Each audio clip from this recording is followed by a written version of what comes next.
Lying in Plain Sight podcast. Unsettling. It is. It makes you wonder what's going on behind the scenes at Schneider. Exactly. And this pattern isn't limited to just a couple years. Back in 2014, there was another fatal crash Where? in Georgia involving a Schneider driver who left the scene after a collision. Adding insult to injury, literally. So we're seeing a history of serious accidents, Yeah. numerous safety violations, Right. and even a potential lack of accountability after crashes.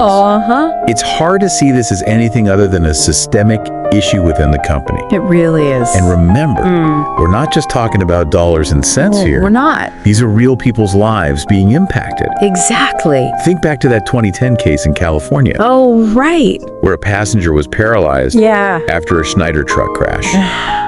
Sad. Yeah, the jury awarded the victim over $36 million. Wow.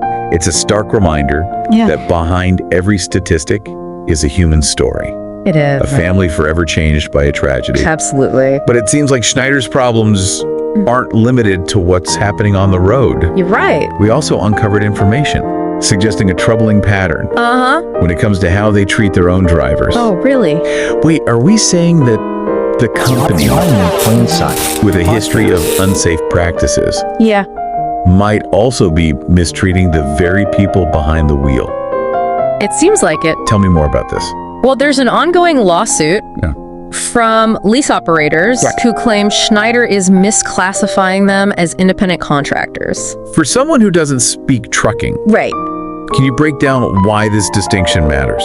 It all boils down to worker protections. Okay. If you're an employee, you're entitled to certain rights and benefits. Minimum wage, Okay. overtime, pay workers' compensation, Right. things like that. Gotcha. Independent contractors, on the other hand, Yeah. are essentially on their own. So these drivers are saying Yeah. Schneider's trying to have it both ways, Sounds like it. controlling their work like employees, Right. but dodging the responsibilities that come with that. Exactly. And the legal battle over this is still ongoing, It is. with appeals and denials of class action status, Wow. showing just how much is at stake. Yeah. It sounds like a David versus Goliath situation, with these drivers taking on a massive corporation. Definitely. And this isn't the first time Yeah. Schneider has faced accusations of mistreating their workforce. Tell me more. Back in 2008, they settled a case in California Lying in Plain Sight for $28 podcast. million Wow. because they weren't paying drivers properly Ever. for breaks and wait times. Again, a pattern emerges. Right. It's not just one bad apple. Yeah. It seems like a systemic issue. With how they treat the people who are essentially the lifeblood of their business. I agree. And it's not just lawsuits. No. There's an ongoing investigation by Gives Law Group Okay. into their overtime pay practices. Adding to the sense that employee treatment is a recurring theme with Schneider. So we're seeing a company with a history of safety issues on the road Yeah. and potential mistreatment of its own workforce. Right.